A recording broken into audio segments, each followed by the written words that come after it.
Joaquimi nuk u largua vetëm me një valixhe në dorë. Ai u largua duke marrë me vete të ardhmen që dikur ja kishte premtuar gruas që e kishte dashur më shumë se kushdo tjetër. 7 vjet më parë ai la pas Rozën shtatzën, pa i dhënë një shpjegim të vërtetë, pa i dëgjuar fjalët e saj, duke besuar në gënjeshtra që nuk pati guximin t'i vinte në dyshim. Sot ai po kthehej. Por burri që zbriti nga makina e tij luksoze nuk kishte ardhur për të kërkuar falje. Ai kishte ardhur për diçka tjetër, për diçka që mendonte se mund ta zgjidhte me para, dhe ajo që do të gjente pas atij portoni të vjetër prej druri do t'ia ndryshonte jetën përgjithmonë. Shumë vite më parë, kur gjithçka u prish, gjithçka kishte filluar me një zarf. Atë pasdite, kur Joaquimi ishte kthyer në shtëpi pas një takimi pune me partnerin e tij të biznesit, Viktorin, ai kishte gjetur zarfin të hedhur në verandë. Nuk kishte as emër, as shënim. Brenda kishte fotografi dhe disa mesazhe të printuara. Gjithçka ishte përgatitur me kujdes që të dukej e vërtetë. Fotografitë tregonin Rozën me një burr tjetër. Disa mesazhe të shkruara në mënyrë të dyshimt flisnin për tradhti dhe për një plan për të marrë tokën e familjes së Joaquimit. Kur Roza hyri në kuzhinë me duart ende të mbuluara me dhe nga kopshti, ajo e pa zarfin mbi tavolinë dhe kuptoi menjëherë çfarë po ndodhte. Joaquim, kjo nuk është e vërtetë, tha ajo me zë të dridhur. Duhet të më dëgjosh. Kam dëgjuar mjaftueshëm, u përgjigj ai pa e parë në sy. A nuk do të më shohësh të paktën në sy dhe të më thuash që beson këto fotografi? Ai e pa për një sekondë dhe pastaj ktheu kokën drejt dritares. Unë pash atë që pash. Jo, tha ajo me zë të ulët. Ti pe atë që dikush deshi që ti të shije. Në kuzhinë ra një heshtje e rëndë. Roza e njihte mirë atë heshtje. Ishte heshtja e krenarisë së Joaquimit. Kur ai mbyllej në atë vend të brendshëm, nuk kishte argument që ta binte. Po largohesh për shkak të disa letrave, pyeti ajo më në fund. Po largohem sepse humba besimin. Roza e pa drejt në sy. Ti nuk ke pasur kur besim, tha ajo qetë. Ke pasur vetëm komoditet. Ai mori valixhen që e kishte përgatitur më parë. Ajo e kuptoi menjëherë se vendimi ishte marrë shumë përpara kësaj bisede, pra gjithçka ishte vendosur më parë, tha ajo. Ai nuk u përgjigj. Kaloi pranë saj në derë pa e prekur dhe pa e parë barkun e saj që mbante fëmijën e tyre. Zbriti 3 shkallët e verandës dhe hipi në makinën e tij. Roza vendosi dorën mbi barkun e saj dhe qëndroi në prag të derës derisa makina u zhduk në rrugën e pluhurosur. Në muajt që pasuan, ajo priti. Jo për të. Por për ditën kur dhimbja do të bëhej më e lehtë. Fqinja e saj, Mira, ishte e para që erdhi ta vizitonte. Ajo erdhi me një tenxhere me supë pule dhe ul pranë Rozës në verandë, pa thënë asnjë fjalë për një kohë të gjatë. Në fund të pasdites ajo tha vetëm një fjali, do të jesh mirë. E di, u përgjigj Roza. Dhe ajo e besonte vërtet. Ndërkohë, në qytet, Joaquimi ishte zhytur në punë. Viktori kishte plane të mëdha. Tokë për të blerë, investitor të interesuar, projekte të mëdha bujqësore. Joaquimi punoi pa pushim, sepse puna ishte mënyra e vetme për të mos menduar për të kaluarën. Netët, megjithatë, ishin më të vështira. Ndonjëherë zgjohej në mes të natës në apartamentin e tij të madh dhe rinte duke parë tavanin në heshtje. Ai i thoshte vetes se nuk ishte mall. Vetëm lodhje, një gënjeshtër që e përsëriti për 7 vjet. Ndërkohë, në fshatin e vogël, Roza solli në jetë një vajzë me sy të errët dhe flokë të zinj. Ajo e quajti Elira. Vajza u rrit mes fushave me misër, mes pulave që vraponin në obor dhe erës së tokës së lagur pas shiut. Ajo u rrit duke dëgjuar nënën e saj të këndonte ndërsa punonte. Një ditë vajza e vogël e pyeti, "Mami, a kam baba?" Roza nuk e shmangu shikimin. "Po," tha ajo me zë të qetë. "Një ditë do ta njohësh." Ajo nuk e dinte që ajo ditë ishte më afër se sa mendonte. 7 vjet kaluan. Joaquimi tashmë ishte një burr shumë i pasur. Ai kishte toka të mëdha, zyra moderne dhe investitor që e respektonin. Por një ditë, gjatë një analize dokumentesh për një projekt të ri, ai pa një emër që e bëri të ndalonte. Roza Hoxha. Toka e saj ishte pikërisht në mes të projektit të ri që ai dhe Viktori donin të ndërtonin. Pa atë tokë, projekti nuk funksiononte. Ai e shikoi atë emër për një kohë të gjatë në ekran. Pastaj vendosi të shkonte vetë. Rruga me dhe fillonte menjëherë pas stacionit të fundit të karburantit në hyrje të qytetit. Ai e njihte mirë atë rrugë, dikur e kishte përshkuar qindra herë. Por këtë herë ai po drejtonte një makinë luksoze me ajër të kondicionuar dhe sedilje lëkure.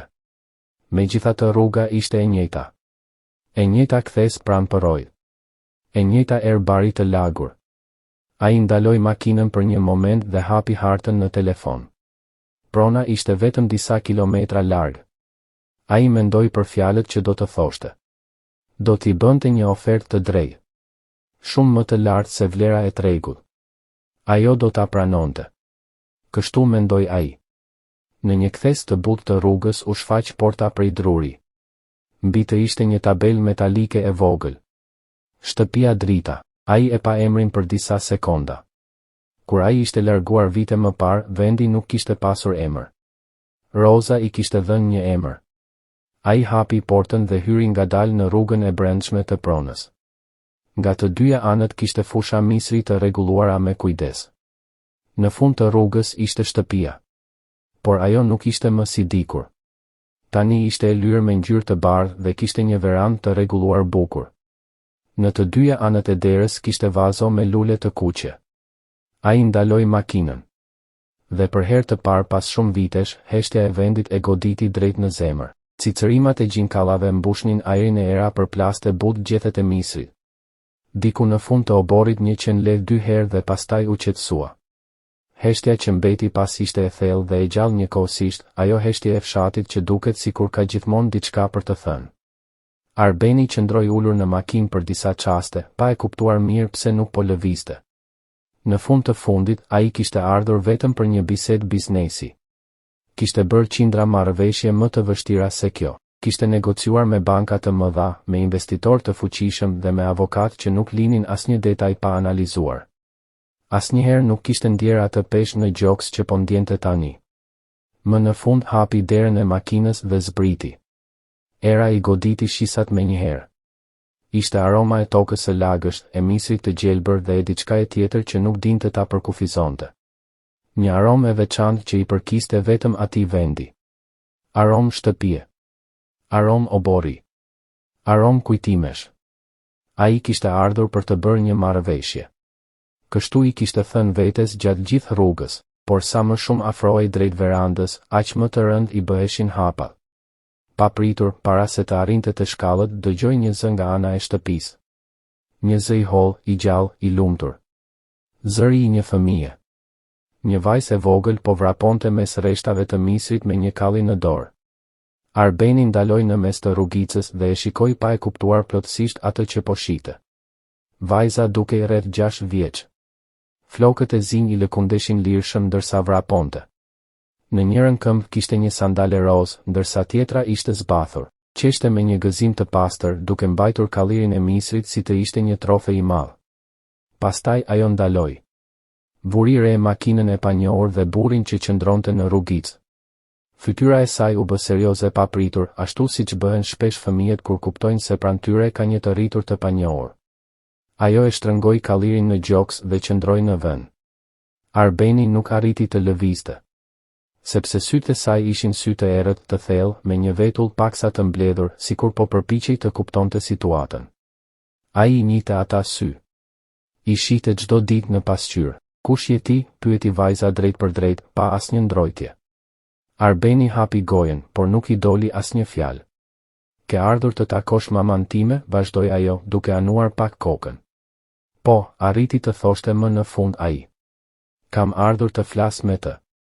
Vajza e shikoi për një çast, sikur po e peshonte përgjigjen. Pastaj u kthye nga shtëpia dhe thiri me zë të lartë, "Mami, ka një burr këtu." Zemra e Arbenit u shtrëngua në gjoks në një mënyrë të çuditshme. Nuk ishte dhimbje, por diçka shumë pranë saj. Një ndjesi sikur kujton papritur diçka që nuk duhej ta kishe harruar kurrë. Pak çaste më vonë, Roza u shfaq nga ana e shtëpisë. Në dorë mbante një lopatë të vogël dhe në kokë kishte lidhur një shami të vjetër. Çizmet i ishin mbuluar me baltë dhe mëngët e këmishës i kishte të përthyera deri te bëryllat. Dukej qartë se ishte ndërprerë në mes të një pune. Ajo pa fillimisht makinën. Pastaj pa atë. Nuk bërtiti. Nuk u tërhoq. Qëndroj aty për disa sekonda duke e parë drejt në sy. Më në fund mori frym thellë, mbështeti lopatën në mur dhe foli me një zë të qetë, të kontrolluar. Elira shkolai duart dhe pi lëngun që është në frigorifer. Po mami, kush është ky burr? Pyeti vajza. Shko, bia ime. Zëri i saj nuk ishte i ashpër, por ishte i vendosur. Vajza e shikoi edhe një herë Arbenin, ende me kallirin në duar, dhe pastaj hyri nga dera e pasme e shtëpisë. Roza zbriti 2 shkallët e verandës dhe u afrua drejt tij. U ndal rreth 3 metra larg. Mjaftueshëm afër për të folur, por edhe mjaftueshëm larg për ta bërë të qartë se nuk ishte një afrim miqësor. Arben, tha ajo thjesht. Roza, u përgjigj ai. U pan për disa çaste në heshtje. 7 vite kishin kaluar dhe Arbeni e kuptoi menjëherë se ato vite e kishin ndryshuar. Ajo dukej më e fortë. Në fytyrë kishte disa shenja nga dielli dhe disa rrudha të lehta pranë syve, por kishte një qëndrueshmëri që nuk e kishte pasur më parë. Një grua që nuk kishte më nevojë për miratimin e askujt për të ditur kush ishte. Mund të kishe njoftuar që po vije, tha ajo. E di. Por më duhej të zgjidhja diçka dhe mendova se ishte më mirë të vija vetë. Të zgjidhje diçka, përsëriti ajo. Ka të bëj me tokën. Kam një propozim për ty. Roza e shikoi për disa sekonda, pastaj u kthye drejt verandës. Eja brenda. Do të bëj kafe. Nuk ishte një ftesë e ngrohtë. Ishte thjesht edukata e fshatit, ajo traditë e vjetër që thotë se çdo mysafir pritet me kafe, pavarësisht kush është. Arbeni hyri në shtëpi. Brenda gjithçka ishte e pastër dhe e rregull. Kishte një raft të vogël me libra për fëmijë, një vizatim të ngjitur në mur me shirit ngjitës dhe një kavanos me lule të egra në mes të tavolinës. Nga korridori dëgjohej zhurma e ujit që rrinte, vajza po lante duar. Kur Roza vendosi kafenen në sobë dhe u kthye nga ai, pyeti drejt për drejt, cili është propozimi? Por para se Arbeni të përgjigjej, Elira u shfaq në derën e kuzhinës me një gotë lëngu në dorë. Ajo e pa drejt në sy dhe pyeti pa asnjë hezitim, a jeti babai im? Koha sikur u ndal për një çast. Arbeni nuk mundi të fliste. Roza u afrua menjëherë te vajza dhe u ul në gjunjë para saj. Të kujtohet kur të thash se një ditë do ta njihje baban tënd, tha ajo bull. Vajza pohoi me kokë. Ajo ditë erdhi. Por tani mamaja duhet të flas pak me të. Elira e shikoi sërish Arbenin. Ai duket si në foto, tha ajo me qetësi. Roza mbylli syt për një moment dhe mori frym thellë. Pak më vonë, vajza u largua në korridor dhe dera e dhomës së saj u mbyll bull. Në kuzhinë mbeti një heshtje e rëndë. Sa vjeç është ajo? Pyeti më në fund Arbeni. 6, tha Roza. I mbushi në mars. Ai bëri llogarinë në mendje. Dhe kuptoi se gjithçka përputhej. Pak më vonë, Elira u kthye përsëri në kuzhinë. Vendosi gotën bosh në lavaman dhe u kthye nga ai. Ti jeton larg? Pyeti ajo. Po, tha Arbeni. Shumë larg. Sa larg? Rreth 900 kilometra. Vajza mendoi për një moment. Atëherë paske vonuar shumë për të ardhur. Fjalët e saj ishin të thjeshta, por goditën Arbenin si një goditje e fortë në stomak. Ai e pa drejt në sy. Po, tha ai me zë të ulët. Kam vonuar shumë. Vajza u ul në karrige përballë tij dhe mbështeti mjekrën në duar. Pse vonove? Pyeti ajo. Arbeni heshti për disa sekonda. Si ti shpjegoje një fëmijë se babai i saj ishte larguar për shkak të krenarisë? Se kishte besuar një gënjeshtër sepse ishte më e lehtë se sa të besonte të dashuria? Më në fund tha, u humba rrugës. Vajza mendoi pak dhe pastaj buzëqeshi lehtë. Si kur unë shkoj të mbledh lule dhe largohem shumë dhe mamaja më kërkon. Po, tha ai. Por mamaja gjithmonë më gjen. Pastaj ajo e pa me seriozitet. Po ty kush të gjeti? Arbeni nuk kishte përgjigje. Pas një momenti tjetër heshtjeje, vajza bëri pyetjen që mbushi të gjithë kuzhinën me një tension të ri. Do të largohesh përsëri? Nuk e di ende, tha Arbeni më në fund me zë të qetë, duke parë vajzën drejt në sy. Por kam ardhur deri këtu. Dhe kjo është tashmë ndryshe nga ajo që bëra dikur. Elira e vështroi përgjigjen me kujdesin serioz që vetëm fëmijët kanë kur përpiqen të kuptojnë botën e të rriturve. Ajo mendoi për disa sekonda dhe pastaj tundi kokën ngadalë, sikur të kishte vendosur se përgjigjja ishte e pranueshme. Rosa u kthye nga dritarja. Elira, tha ajo me zë të qetë, shko merr bllokun e vizatimeve dhe ulu pak në veranë. Unë dhe babai yt kemi ende disa gjëra për të folur. Vajza zbriti nga karrigia pa kundërshtuar. Por kur arriti te dera e kuzhinës, u kthye edhe një herë nga Arbeni. A të pëlqen misri? Pyeti ajo papritur. Ai u hutua për një moment nga pyetja e papritur. Po, më pëlqen. Ne mbjellim misër këtu, tha ajo me një krenari të sinqert në zë. Edhe unë ndihmoj. Pastaj u largua. Hapat e saj të lehtë u zhdukën në korridor dhe pak më vonë u dëgjua dera e verandës që hapej e mbyllej. Rosa qëndroi në mes të kuzhinës me krahët e kryqëzuar, duke e parë Arbenin drejt në sy. Ajo është kështu gjatë gjithë kohës, tha ajo. Thot gjithmonë atë që mendon. Ajo është e jashtëzakonshme, tha Arbeni pa menduar. Fjalët i dolën nga goja me një sinqeritet që as vetë nuk e kishte planifikuar. Rosa nuk u përgjigj menjëherë. U afrua te tavolina dhe u ul përsëri në karrige. Vështroi filxhanin e kafes që tashmë ishte ftohur. Arben, ti erdhe këtu për të bler tokën time, tha ajo më në fund. Por para se të flasim për këtë, dua të kuptosh diçka. Po të dëgjoj. Unë e rrita këtë vajzë vetëm, tha Rosa me qetësi. Pa ndihmë, pa pension, pa vizita, pa telefonata. Jo sepse doja ta mbaja larg teje, por sepse ti u largove dhe nuk u ktheve më. Arbeni uli syt. Nuk të kërkova, vazhdoi ajo. Sepse nuk ishte detyra ime të provoja pafajësinë time. E di, murmuriti ai. Jo, tha ajo me qetësi. Ti mendon se e di, por nuk e di. Zëri i saj nuk kishte zemërim. Kishte vetëm një të vërtetë të rëndë. Ti nuk ishe aty kur ajo lindi. Nuk ishe aty kur ajo kishte temperaturë të lartë dhe unë shkova me biçikletë në qendrën shëndetësore në mes të natës. Nuk ishe aty kur ajo pyeti në ditëlindjen e saj të katërt pse të gjitha shoqet kishin baba dhe ajo jo. Heshtja mbushi kuzhinën. Ajo që ke bërë në këto vite nuk e fshin atë që unë kam bërë, tha Rosa. E kuptoj, tha Arbeni me zë të ulët. Jo ende, tha ajo. Por mund ta kuptosh. Pastaj shtoi, kjo vajzë nuk është pjesë e ndonjë marrëveshjeje. Nëse do të jesh baba i saj, do ta ndërtosh këtë marrëdhënie nga fillimi. Me durim. Me praninë tënde. Jo me nxitim. Po ti, pyeti ai. Rosa e ngriti shikimin. Unë jam nëna e saj. Gjithmonë kam qenë. Ajo që ishte mes nesh përfundoi vite më parë. Nga veranda dëgjoi zhurma e lapsave me ngjyra mbi letër. Elira po vizatonte, pa e ditur peshën e bisedës që zhvillohej brenda. Mund të shoh çfarë po vizaton? Pyeti Arbeni pas pak.